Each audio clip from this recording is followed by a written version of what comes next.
पीछे इम्तियाज़ पीछे हटिए।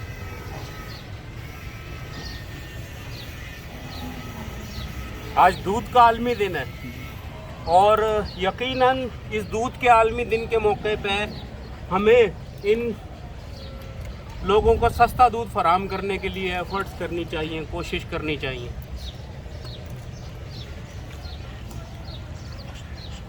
ये है हमारे Shakar Gujjar dairy farmer all Pakistan के प्रेजेंट, आज दूध के आलमी दिन के मौके पे अपने हाथों से गाय के बछड़े को दूध पिलाते हुए। जैसे ये हमारी गाय का बच्चा है, इसी तरह सब लोगों को इन मवेशियों का दूध सस्ता फराहम करने के लिए हमें कोशिश करनी चाहिए और यकीनन ये हमारी जिम्मेदारी है और हमारी हुकूमत वक्त की भी जिम्मेदारी है कि डेयरी फार्मर्स को सस्ता दूध पैदा करने के लिए अजनास की जो एक्सपोर्ट कर देते हैं उसे बंद करना चाहिए। बाल्टी उठाओ, बाल्टी दूध की।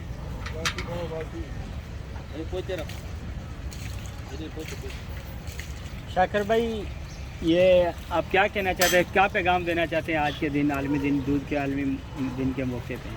दूध यकीनन एक मुकम्मल ग़िज़ा है। किसी भी बच्चे की पैदाइश के वक्त सबसे पहली जो ग़िज़ा है उसकी दूध है और रब भी जो दूध उतारता है पहले बच्चे को पैदा करने से पहले वो दूध ही उतारता है और हमें इससे दूध की अफादियत का अंदाज़ा होना चाहिए।